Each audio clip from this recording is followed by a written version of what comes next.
you very much.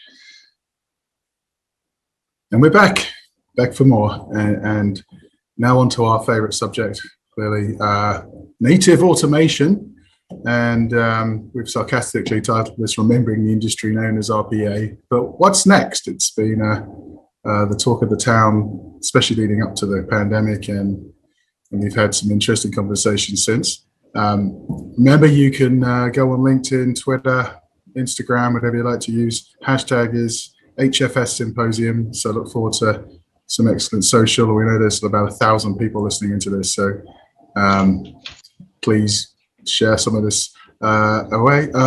It's getting a long time now. It's like 9 years ago now that HFS actually introduced the concept of RPA to the world. We were approached by a company called BluePrism at the time, and they had this great idea called robotic automation. So we convinced them to put a P in it, and then we wrote about Robotistan, outsourcing's cheapest new destination. And before we knew it, that had appeared in Business Week, it had appeared in The Economist. It suddenly just caught on like wildfire. Companies, very tiny startups who we were talking to, like UiPath, Automation Anywhere, and some of these businesses we started talking to a lot at the time, came to prominence very quickly with a lot of deep thinking, to the point where we actually declared the way we defined RPA is actually dead, and we're looking at a much more broader value proposition as we emerge from this. So a few data points before we get into our panel. Did this great study with KPMG last year. We started the study pre-pandemic. We paused it during the pandemic and then finished it off towards the end of last year. And you can see that emerging technologies like process automation, AI, smart analytics, obviously cloud, and even 5G, which were nice to haves, they were focused on cost reduction or some decision-making improvement, have all become essential for future survival since we've been through this pandemic experience. As we saw earlier with the Pulse study we ran across 800 of the global 2,000 organizations, this is brand new data. We can see here that the whole area around process automation is really kicking in hard. We have around 80 odd percent either making moderate or significant increases in their investments in process automation in the next 12 to 18 months, which should make some of our panelists smile. We're also seeing a big focus on obviously AI, which is really come to play in the pandemic, as well as obviously cyber and areas of importance like that. You can even have a look at this in terms of process automation by industry, and you can see industries like telecom, for example, which has been a bit of a laggard on the whole with regards to operational development, really aggressive. Over 51% of telecoms companies are expanding significant investment in process automation, and also very heavy investments made in insurance, retail, banking. More modest increases are in industries like life sciences and energy, but across the board, we're really seeing some increases in this space. Geographically, North America leading from the front with process automation, 55% making significant investments over the next 12 to 18 months, and a 35% modest investments. Similar number in Asia Pac, really starting to embrace the capabilities that automation can bring, especially across disparate regions. Slightly less excitement in the UK and Europe, but still, 40% making significant increases in time. And it's important to think about where we are with automation, because ultimately data is your strategy. It's the ability to get the data you need, whether internally or externally from your organization, to win in your market, to make better decisions, to see things ahead of your competitors, understand your customers before they may know even what they're going to do themselves. So you've got to rethink your processes to get the data. Once you've started to get the data you need, you've got to figure out how to do this in the cloud, as we've been discussing all morning or afternoon.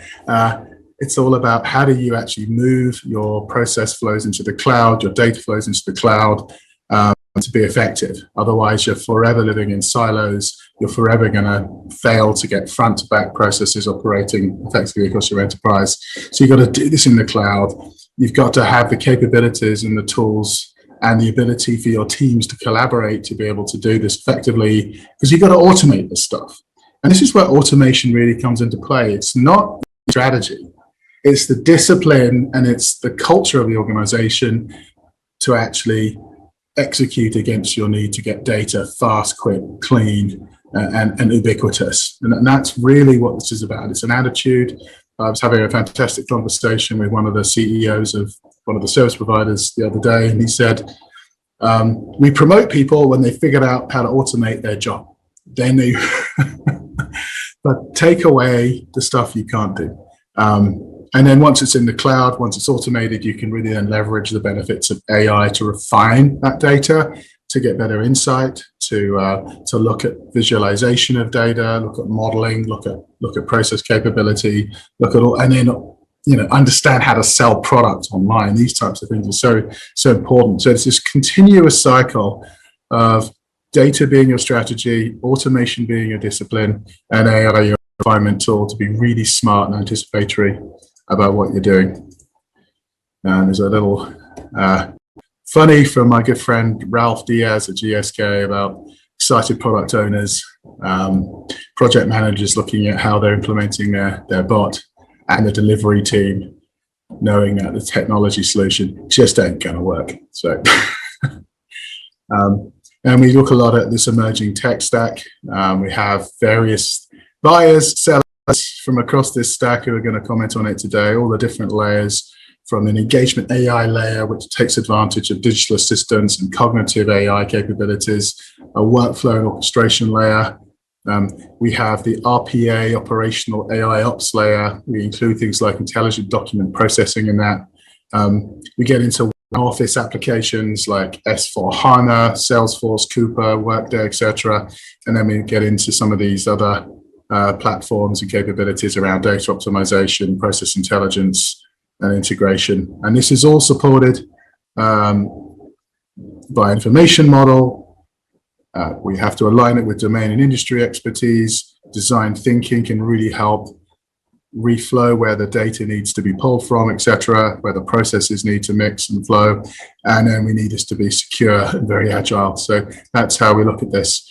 So ultimately, we talk about native automation, next-gen automation technologies, integrated very easily. It's turning data into knowledge. It's enabling a cross-functional mindset, a much more cross-fertilization across AI ops and RPA.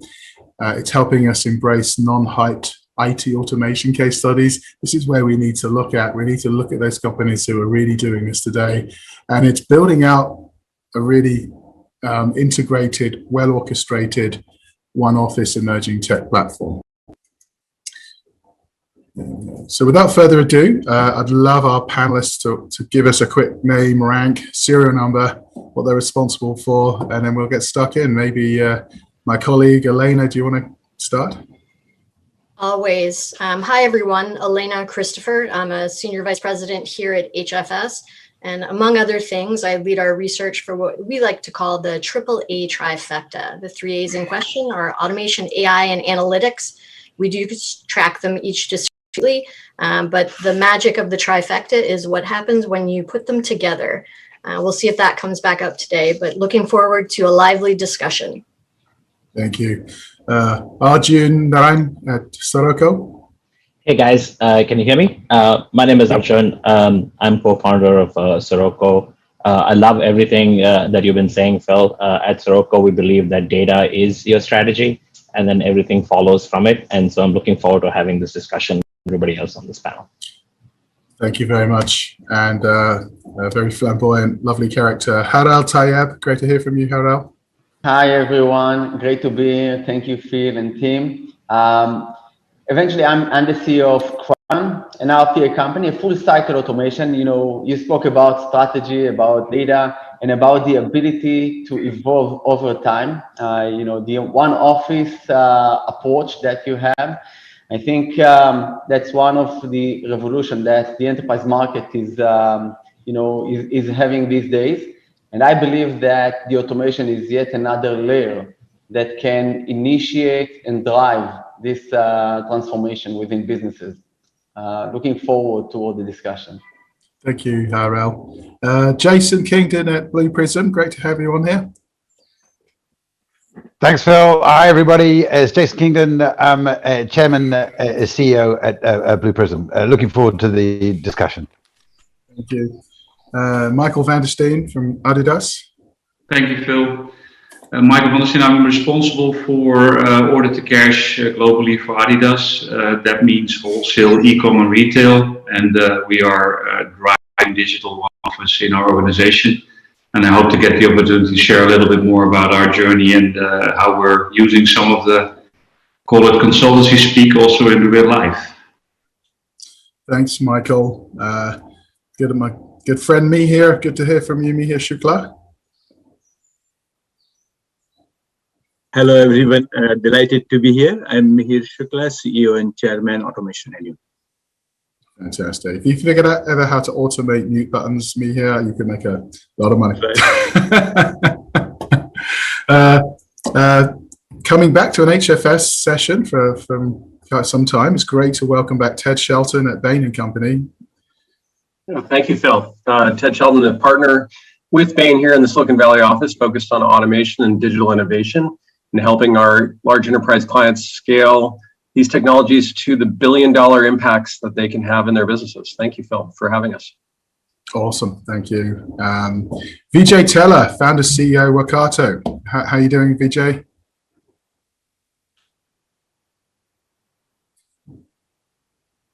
Yes, sorry. Yes. Well, no, thank you, Phil. Thank you for having me here. So I'm Vijay Tella. I'm the co-founder of Workato. I think I just love the discussion just now around how all of these areas are connected together, right? It's about how data and how data is intrinsic to automation. So I think that's the companies are looking to just rewire what they do, and so taking a holistic approach of data, process automation, and user experience is something that we I think the OneOffice platform makes a framework makes a ton of sense. So glad to be here. Thank you, Vijay. And then Wayne McQuoid, is that a selfie you took especially for us? Exactly. Hi, Phil. Wayne McQuoid here from Credit Suisse. I'm responsible for automation for the CIO office at Credit Suisse, implementation and strategy. And for good measure, I've got API platforms and service management platforms as well, which we use to execute our automation strategies. Brilliant. Thank you very much. So let's get stuck into this. Why automation is not your strategy, data is. Do we agree? And how are data and processes inextricably linked? Well, maybe Michael van der Steen, you seem very keen to get started with this one. So fire away. Sure. In the end, what is important when you start automating some of your processes is to make sure that you have the right data sets available. So one of the things to share here is that I think we are all aware that what happened last year in March when Corona hit all of us, and it's still there today. What we saw in that second quarter, was that all of a sudden our e-com business grew over 96%. And you can imagine that I don't have a magic wand and all of a sudden I have 96% more people. So we needed to use the data that we have available in our omni-channel environment, which is plus 10 systems, to make sure that we could deal with the financial reconciliation of all those transactions. So what we did was we pulled that data together. We started to build automation in the front end, rule sets that we used, machine learning. And based on that, we were able to increase our automation rate from 66% to over 90% in a period of 6 months. That means with the number of line items we processed, that all of a sudden we could deal with significantly more workload. And actually what we see today is that our financial reconciliation is reaching best in class within a period of 12 months. So that's the strength of data and what data and automation can do together with new machine learning and capabilities. Thank you, Michael. So is automation your strategy or is data your strategy? Jason Kingdon, what's your take on this one after all these years? Well, I think it's quite a nuanced take. You take an organization like Google, and every single interaction that you have with Google is a data set, but it's also an automated response. And to an extent, the whole kind of direction of digitization isn't just about having virtual assets that you can manipulate, move from one place to another place. It's also the way that you speed up decision making, the way that you direct what it is that you do operationally based on the activities that are actually taking place.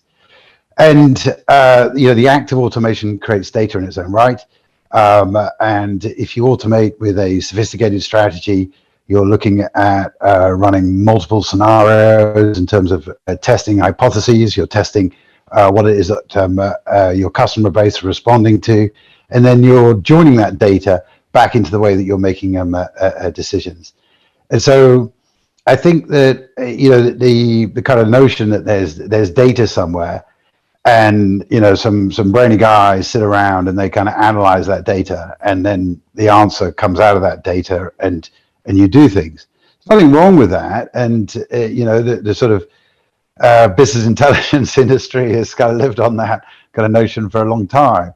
But it's how you operationalize things that's really key. And so, having an insight that, if you change the shopping aisles around, or you change the website in terms of the way that someone travels through it, or that if you mix the basket of products in a different way, you get a different set of responses. It's the ability to be able to do those things that actually really counts. And I think that part of the emphasis around cloud that you mentioned in the kind of preamble, I'd also kind of take a little bit of issue with that as well. One of the reasons I think, and I'm sure Mihir will agree with me on this, is that one of the reasons that RPA has just been this extraordinary phenomenon is because we directly talk to these operational questions. And so we're not saying you have to wait around, until you've got the perfect infrastructure in place and that everything's all in one place and finally you can deal with it. We're saying very directly, this is a technology that accesses data wherever it resides, blends it operationally according to what it is your requirement is, and then helps you drive decisions and speed of outcome based on the way that you consume that data. So I think it's really a mix, and I think that one leads to the other, and so you get this virtuous cycle in terms of what takes place. Thank you. So I think with that case, let's flip to the next question, which is, how has the automation value proposition evolved over the pandemic, and can we expect to see? What can we expect to see as we gradually return to whiteboarding and client meetings? Mihir, what's your view here? Will companies bring back the office workers? Will we move much more to an automated operation? How do you think things are going to evolve based on what you're discussing now with clients? I think the truth is none of us know for sure, because we have to accept that we have learned a lot in the last 1 year and will continue to learn. But if you ask me to take a pick, I think some kind of a hybrid is the most likely. You will have some in-person and you'll have remote going forward. But more importantly, what this pandemic has pointed out is the discussion shouldn't be about where you work from. We have proven we could work from anywhere. The real question is how effective and efficient we are, no matter where we work from. And that is the main message of the pandemic. We know many customers who have brought forward their 2023 or even 2025 digital strategies forward. And so the entire pace of automation and digital transformation has accelerated. Phil, but this entire acceleration is unevenly distributed as well. So it's not like everything is accelerated at the same pace. I'll point out 2 or 3 areas. Take for example, cloud. We see about 700% growth in cloud RPA, just phenomenal acceleration. Because if you want to automate processes from anywhere, cloud is inbuilt into the anywhere model. So that area of acceleration is significantly higher. Another area is unstructured data document processing. Pre-pandemic days, you had a choice to move paper around, even if you didn't like it. You could at least do that.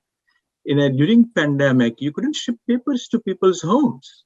So the workloads we have seen on unstructured document processing is through the roof. So there are 3 or 4, overall the acceleration is high, but there are 3 or 4 areas where the demand is through the roof during pandemic, and I expect that to continue post-pandemic. Thank you. Let's get the view from one of the banks we got here, Wayne McQuoid. How are you seeing the value proposition of automation shift? Has it changed a lot for you over the last 14 or so months? I think it's just become more intense. The need to drive automation across the organization has just become, sort of inbuilt into the DNA of the organization. Our CIO, the message coming down from our CIO, as we transitioned through to the remote working, all of the onboarding for our organization, we're a global organization, the need to onboard those people from multiple different locations, and work remotely via remote working solutions was just critical. So all of those processes needed to be working effectively, and automation is obviously a key enabler for that. Transactions, back to Mihir's point, when previously your intra-office communication was walk up and tap Bob on the shoulder to sort through things, the remote working technologies became so critical in being able to execute as an organization. So, automation has really taken more of a front and center perspective for our organization, and talking about process automation, optimizing the way that you're running, people's insatiable desire for data to help with decision making and processing of that data has just become all the more important for organizations like ours. Thank you. And Elena Christopher, my colleague, HFS, you've been covering the market non-stop, and how different are the conversations today than a year ago in terms of how clients are addressing automation and getting involved? Well, I think there's a variety of changes, and we've heard some of these themes throughout the sessions at the event already. I think one of the first and foremost is speed. One of the things, because we all had to go through so much change just to stay afloat and then to move back to any level of prosperity, sort of like Michael was saying at Adidas, to when suddenly you go from having some e-commerce to crazy e-commerce boom. There are a lot of things that had to happen to make that possible. And there are lots of teams that stood up and did amazing things. And they realized that they could do things they didn't even think possible, and they could do them much faster than possible. So there's a gigantic focus on the speed element. The thing that I'm hearing from lots of enterprises, lots of service providers, and lots of technology firms is this idea that we are perhaps to enable some of that rapid change and quick remedies during the pandemic, we had to act really, really fast. And so in some cases, I hear that it's almost like we put Band-Aids in place. And so now as we've got, and I know it varies wildly around the world, but as we start to have some sense of line of sight to the end of the pandemic, so much of the focus becomes around, okay, we need to get real. We really had a gigantic wake-up call about the real viability of our so-called digital strategies. Our strategies in some cases were laid bare. So now we really need to focus on what do we want to have not just be a Band-Aid or a sticky plaster that helped us get through the pandemic. What do we want to change for the future? And it's a lot of these. Obviously, automation has a gigantic role to play. But as you stated, Phil, so much of the strategy is automation is an enabler as opposed to the strategy.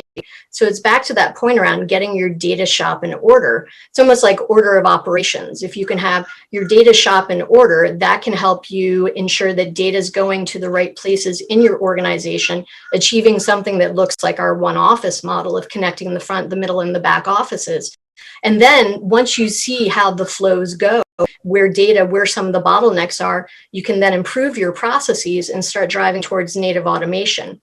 So it's a lot of the real, how do we make it real post-pandemic when we've gone through such a process of realizing what truly didn't work, even though we may have thought there was a bit of a digital sheen on many of our existing operations. Yeah, thank you, Elena. Now, Ted Shelton, you've started this practice just before the pandemic. So you've tried to build a consulting practice at one of the most engaged business-focused consultants globally at Bain. So how have those conversations shifted? And you must be getting an insight at some of the executive level, not just in IT, but outside of IT, in terms of the automation conversation. What's happening at your end? Yeah, absolutely, Phil. I think probably the number one change that we see in the conversations with clients about automation is that prior to pandemic, the top reason for implementing automation was labor cost reduction.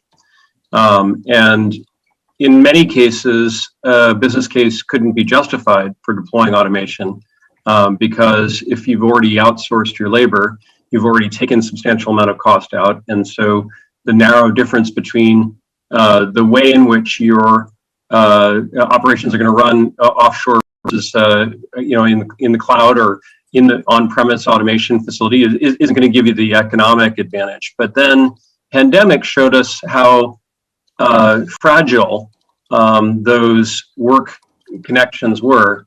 I mean, it's great for all of us living in rich economies to say, hey, we can sit at home in our comfortable AT&T fiber connection and work from home. But if you're in a suburb of Manila, you probably have very poor internet connectivity. And so when the shared services center shuts down in Manila and everybody goes home, that means that the shared services center is closed, not everybody working from home. And so I think there was a realization that business continuity and business resilience were dependent upon multiple things, not just the question of automation, but also the question of not being dependent upon a specific location for a function, because this won't be the last crisis we have, and the next crisis will have a different shape and form. But I think we are equally now recognizing that dependence upon a specific physical location for critical business processes can put us into a shutdown mode as a business. So I think that's the main conversation we have today. That's certainly number one. We do surveys on what is different in pandemic and coming out of pandemic, and focus on resiliency and continuity is number one for businesses today. Thank you, Ted. I'd love to get the view here of Arjun at Soroco, because you're trying to build a brand in the automation space as pandemic hit. So how does that impact you as you've talked to your prospective clients, existing clients, in terms of how do you position a solution around automation coming out of this? Is it very different than it was a year ago? It is very different, Phil. And I think the best way to describe how different it is to talk about the one person who is sort of the alpha and the omega of everything that we're talking about, but we never address this person by name, and that's the end user. The truth of it is the digital office or the one office is really about the end user. And what we have discovered more and more so is that automation is just one of the ways in which you can improve the lives of the end user. If you think about it in medical terms, right, you have a population of end users, you want to make their lives better. You're not going to start off with doing surgery first. Right? So automation is, in some sense, a surgery, right? You're removing a piece of work from a human being and moving it to a piece of software. And it just doesn't make sense. You would always want to do diagnosis across all the possible interventions that you might want to make or need to make, and then select those options in terms of what your actual intervention is going to be. If you think about it again, medically, right? You probably want to do testing first and diagnosis. Then you'd want to look at all the non-surgical alternatives. Then you'd want to do surgery. Then you'd want to put the population on a continuous improvement plan via Fitbit or whatever. And what we're seeing more and more so, and this shows up in our surveys. We've been running this one survey for the past 2 years. We always ask people, hey, do you believe in automation first, or do you want to actually, clean up your processes and rationalize your processes before you make change? And over the past 2 years, we've seen a shift quite dramatically. 2 years ago, it was about 70, 80%. No, we got a hammer. We're going to go look for nails. And now that all the low-hanging fruit are gone, and the pandemic has really, as I said, it really taken the digital sheen of some of these strategies. People have to saying, okay, look, I don't want to just run straight to automation. Maybe I want to rationalize processes before. Maybe I want to ask myself why I'm doing this. Cost savings is no longer the only metric, as Ted was saying. Like, I want to look at employee experience, customer satisfaction, straight through processing. These are the kind of the metrics why I want to do it. And so really what we've seen a change is really a lot more focus on the end user, because that's the person who originates all these improvement ideas. And that in some sense is the final practical test. If you can actually impact the life of the end user, your change is real.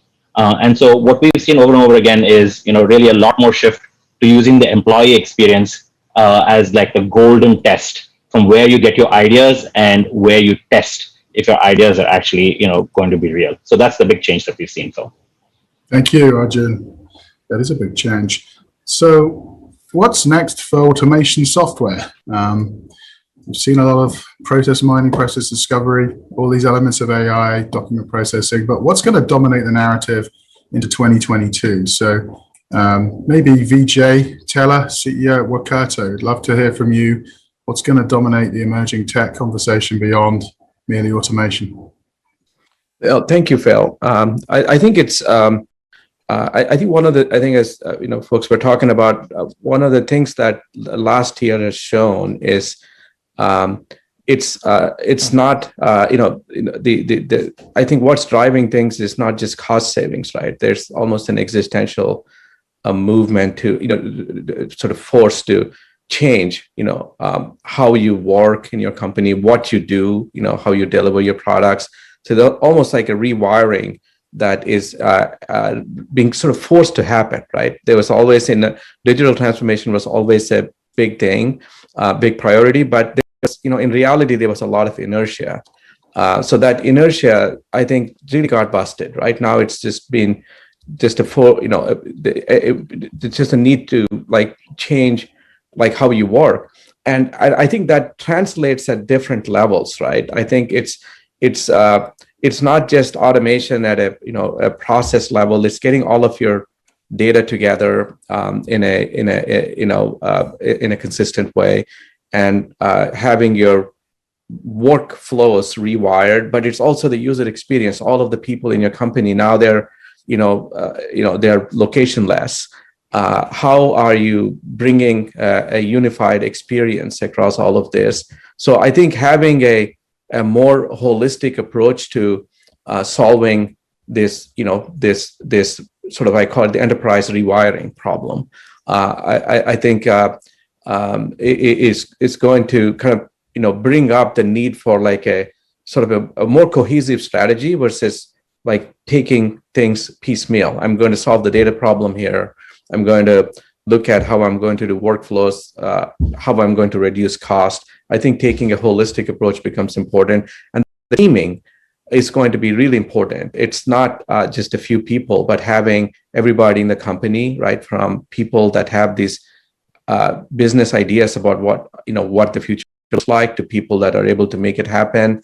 So the low code, no code approach, democratic approach becomes, I think, absolutely vital to be able to meet the kind of forces that companies are having to deal with. Yeah, I'm completely with you on that.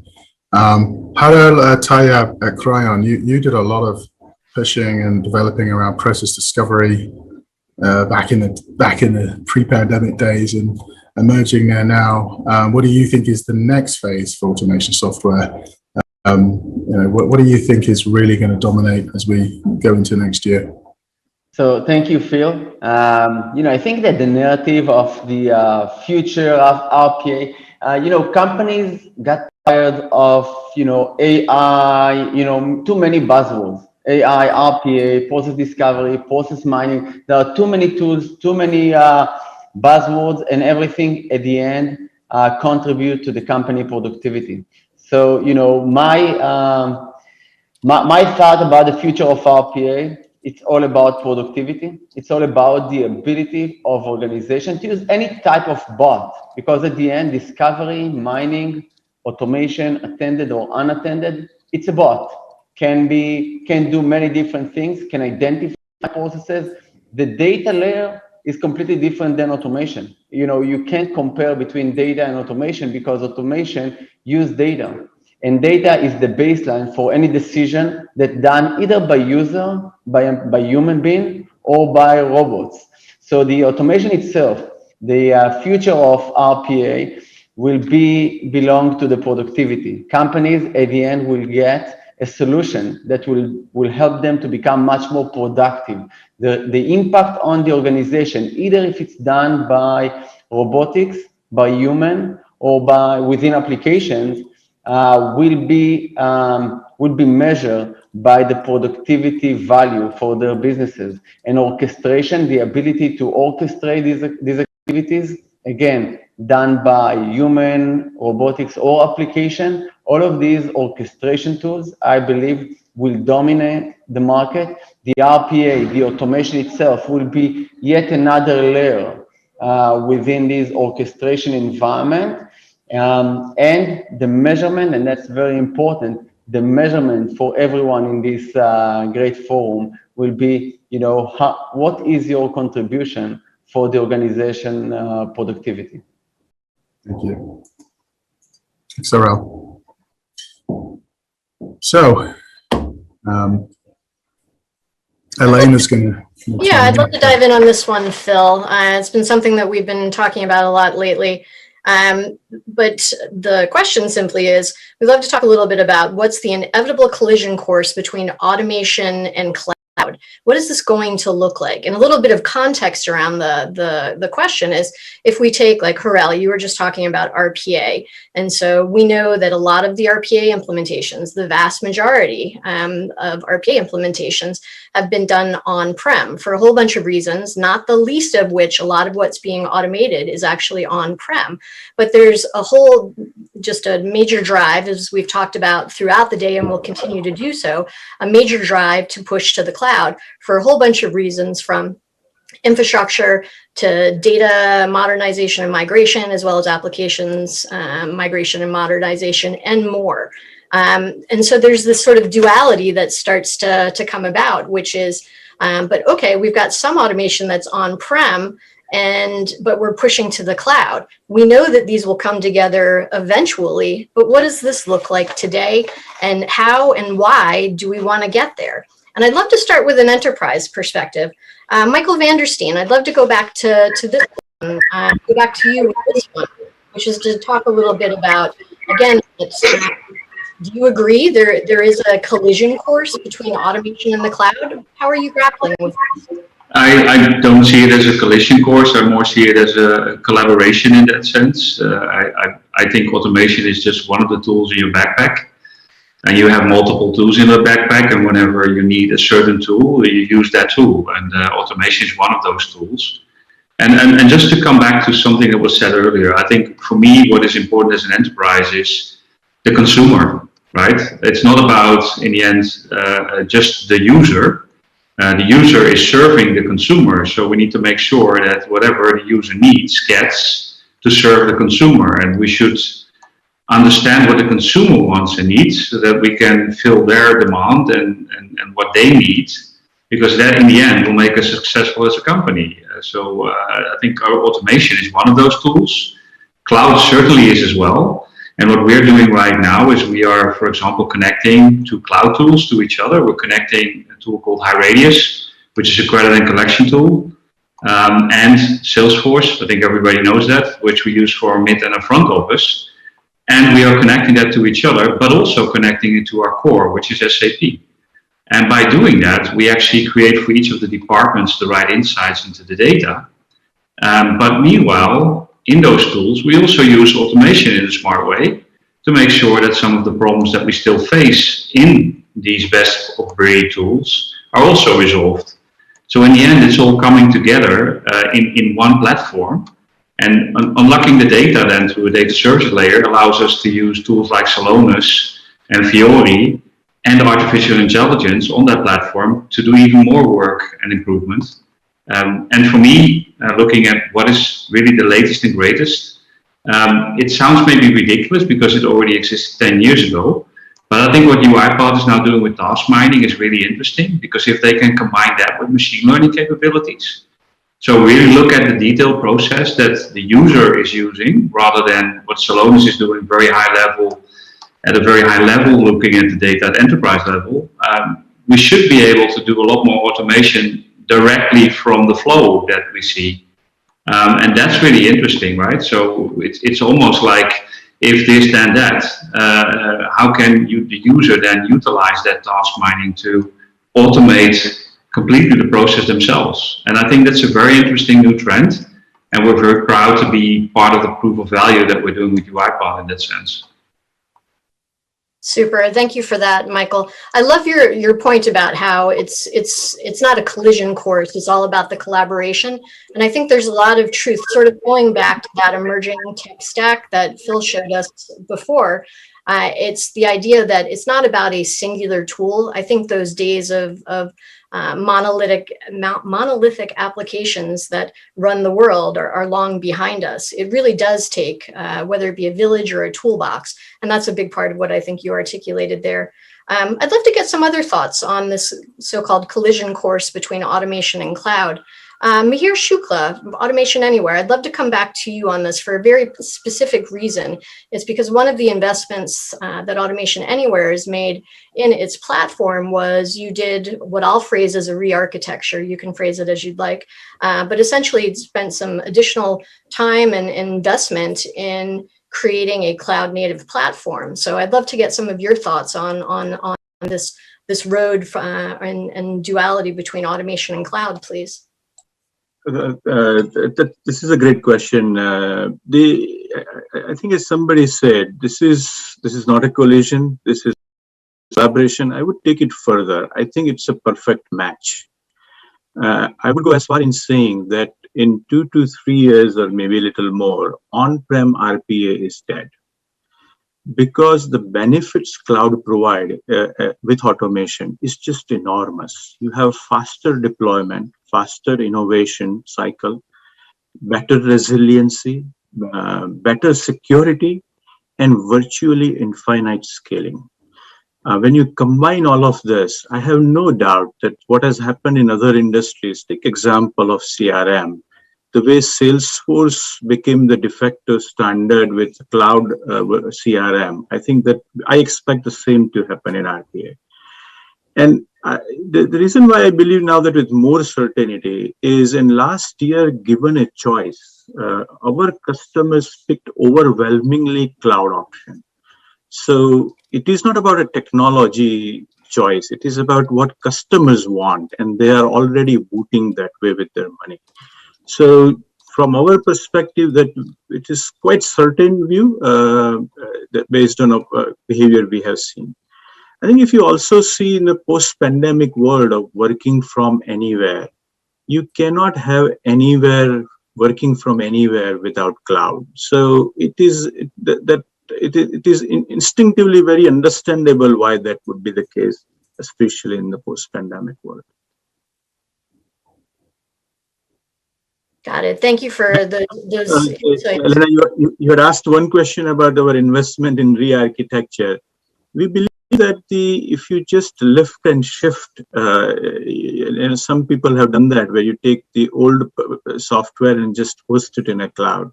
We don't think that is a cloud. We think that's a fake cloud. I think you need an authentic SaaS experience to have all the benefits that I mentioned earlier. And that's the key to the I believe the future of our category. Thanks, Mihir, for proactively going back to that piece of it. I can't resist here, not really trying to cause a virtual fist fight or anything, but Jason, Kingdon, BluePrism, I'd love to get your thoughts on the role of cloud and SaaS and automation vis-a-vis some of the things that BluePrism is doing with BluePrism Cloud. Yeah, I mean, sure. I mean, it's kind of a very interesting debate here. And to an extent, I kind of say that the future's here. It's just unevenly distributed. And in terms of predictions, in terms of what's about to take place, again, we talked about data being your strategy. Look at the data, analyze the data. It's all very well talking about data, but actually analyze it. And so part of the data we analyze is what people use our product for, where they go with it. And these questions about distributed working, collaborative working have been absolutely core to BluePrism. Part of the switch over into the pandemic was everybody noticed that because we're a server-based technology. We have been from the very beginning. We're a virtualized environment. We create a virtualized environment. And so for us, the freedoms in terms of where data resides is really irrelevant. The whole architecture is designed with collaboration and distribution in mind. And if you recall, I think it was BluePrism has been very, very strong on this in terms of saying there are issues with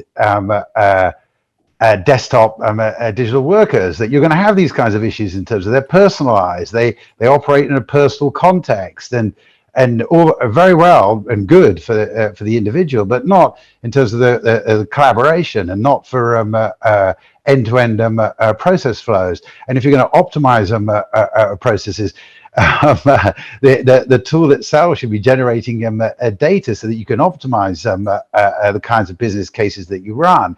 And it's not about cost saving, it's about quality of experience for customers and the speed with which you offer things to customers. So BluePrism technology has been operating in private clouds and individual formats for a very long time.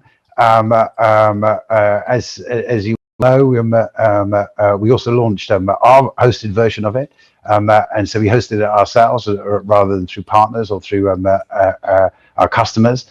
And we see it as just a natural extension. People like it because dialing up a robot from the cloud, having a virtualized environment in the cloud, is a way that again another cost base is taken away. And as most of you will know, this is a democratizing technology, so it goes out to business users. And so the ability to be able to lighten the load on the IT colleagues in terms of the way that they service an infrastructure for an organization speeds up the way that they use a digital worker. So we don't see it as a collision, we see it as a collaboration, and we see it as a very, very natural extension in terms of the way that all these architectures are likely to flow into the future. Thank you, Jason. And amen to that point about how it's never just about the technology. We've been saying at HFS for years that technology is probably about 10% of your challenge. It's all about what business problems are you trying to solve and what outcomes are you trying to achieve. And I can tell you straight up from all of the research that we've done answering the same question ourselves, if you'll indulge me for just a moment, honestly, that sort of question I posed before between virtualized SaaS and cloud native, I think a lot of the potential users out there and even buyers out there, they're not totally sure which one they want or why, but they want the business benefits that come with it either way. At the top of the list, starting with a better cost model, less maintenance and infrastructure that they have to deal with, and a better ability to be nimble and deliver those outcomes to their clients.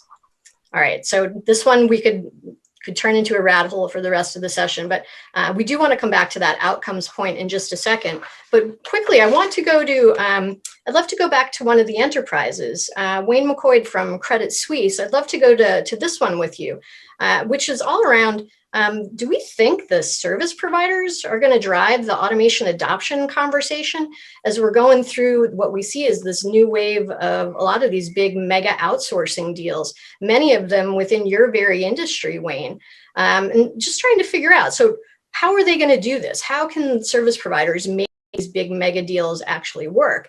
Our calculus, it's all about automation. It becomes such a, in the way we talk about native automation within the enterprise as a major enabler of the OneOffice, the service providers need to take up this mantle. Are you seeing this at all in some of your experience, Wayne?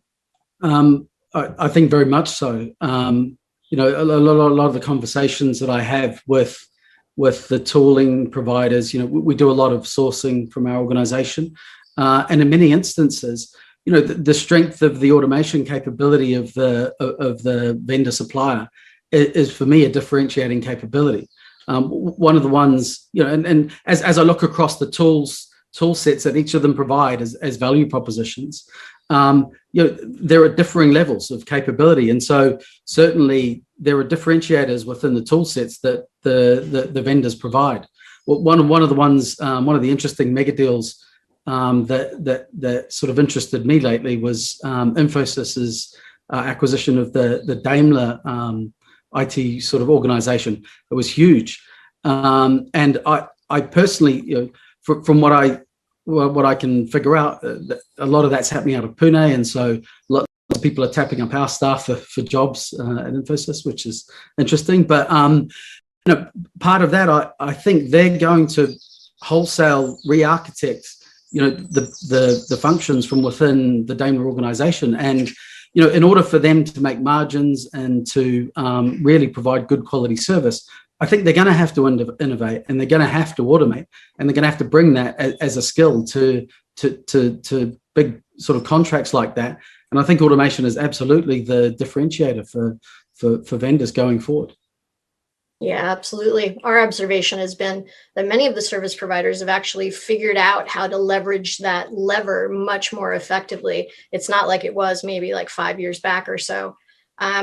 Harel, I'd love to go to you for some perspective from as a software company that has a services channel. How is this coming into play for you from that perspective, as some of how you go to market is through this service provider channel that we're talking about? What do you see happening there, Harel? So what we see happen is that, all of these service providers along the last few years understood that, they proved first for the, most of the enterprises that, most of their core business or processes can be done from anywhere, can be done from India, can be done from the Philippines, can be done from anywhere on the planet. And then the pandemic happened, and these service providers eventually figure out that in order to support their customers, in order to provide more value for their customers, they need to behave differently. They need to act differently.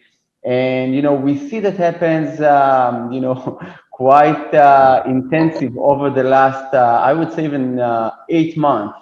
The push from those service providers as an enabler for their companies, the enterprises that they are working with, is that using an automation environment became crucial part for their success. And I think even more important, even the business side of that, when we speak about the identification mapping, usually these organizations meant to provide some services behind the scene, but now they are trying to drive the strategy for the organization. As we've discussed before, leveraging the data, being able to understand the processes behind the scene, and then automate them through any type of automation environment, took this organization to a level, and I believe that probably within a year or two, we'll see them taking place not just in the execution part of these processes, but also as part, they will take a seat in the table of the strategy discussions. They will offer more and more solutions that will be based on automation, that will be based on data, and will be based on the activities that is done within the organization. Excellent. Thank you for that, Harel. It just reminds me of something I think that we all continue to learn, but it's certainly very relevant to sort of that prior lens of the service provider community, which is selling technology with that focus on business outcomes. It's just increasingly not about selling to the CIO's office. It's so much broader than that. And that very much comes out in your response. Well, Phil, how about I'm going to hand it back to you to take us home talking about outcomes. Yeah. Well, I think I'm going to pick on Ted Shelton for this because he's been having a very business-focused conversation. So how do we steer the dialogue away from tech and more towards solving business problems and achieving outcomes? Are we really willing to change our work time? Yeah, absolutely. So Phil, I think the number one thing that we've all missed in this conversation is that we have yet to convince employees that they want digital coworkers. We have failed to convince managers that they want digital employees. And we've failed to convince the C-suite that this is a strategic investment that they need to make in the future of their business. And I think it really does start with understanding what the nature of the future competitive position is going to be. And it starts with understanding better the role of process. And organizations that are going to be competitive in the future are going to be competitive because they either do what their competitors do better than their competitors, or they do something that the market values that their competitors don't do.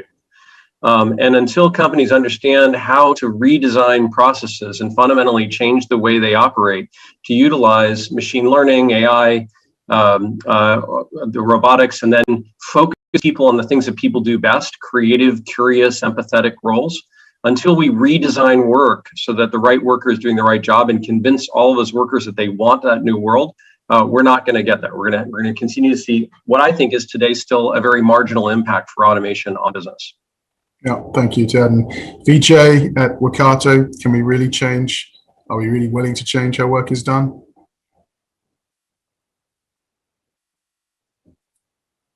Maybe I don't think there's there is much of a choice, right? I think it's I think it is absolutely looking at the it starts with the outcomes, because like the outcomes now are very dramatically different than they looked a year ago. I think it's no longer about billing, but like how fast can we get there? And it starts with the business process. How is it happening today? And the movement to cloud and anywhere, all of that are all things that support that. And I think the overriding perspective of the end user experience, right, whether it's internal employees or customers, and working backwards from that is going to be I think the key way to kind of work through the technology sort of minefield. Thank you. And then a final word from Arjun. Ted mentioned, people are struggling with digital workers still and embracing it and accepting it. How do you think we're going to change how work is done? Yeah, I mean, Ted's absolutely right. As an industry, automation has not convinced the end employee that, that it matters, has not convinced managers that they want to be part of it, and it hasn't convinced the C-suite that it's a strategic lever. Is absolutely right about it. I think the way we have to do this is to kind of turn this away from a technology conversation and into a human conversation. I really love what somebody else said. They said, that there are two kind of humans at the heart of this. One of which is the customer and the other which is your employee, right? And there's an interaction happening between the two of those, which is the heart of everything that you're doing, right? So whether you're trying to do this for efficiency, you're trying to do this for differentiation, you're trying to take the human employee out of it, so you're straight through, you really have to, in some sense, talk to leadership about these interactions happening between their two core human stakeholders and ask, how can we use technology to make these lives better for both these stakeholders? And I think, once again, I just keep going back to this, right? The only way you do this is if you have that detailed end user data in the first place. Because if you don't have the diagnosis, you are going to pick the wrong tool for implementation. It's just diagnosis, non-surgical intervention, then surgery, and then lifestyle change, right? You really need to think about this in a holistic way, impacting the human beings in the enterprise. And that, I think, is the only way we'll get to move up the ladder and talk to the C-suite on their terms and in their scale. Yeah, I couldn't put it better myself. It's like when you go into those capture questions and it goes, "Are you a robot?" Why does it matter? Yeah. What am I doing for you? Am I making you more human? Am I letting you be more human? I want my digital workers to be able to pass those tests. Yeah. Anyway, look, this has been fantastic. I'm sure some of us are starving for lunch. Other people probably want to have some dinner. So I just want to thank Arjun from Soroco, Harel, Tayeb, Kryon, Jason Kingdon, BluePrism, Michael van Steen, Adidas, Mihir, Shukla, Automation Anywhere, Ted Shelton, Bain and Company, and Vijay, Tella at Workato. Great conversation. really rich dialogue, good diverse set of views as well. Thank you very much, and look forward to the next time. If I may say so on behalf of everybody, sure. I think, is thanks for inviting us, and you always do this so well. Thanks for bringing us together, and it was a very insightful conversation. Thanks all. Hopefully next time we'll do it in person. Right. Okay. Yeah. Thank you, guys. Thank you, Phil.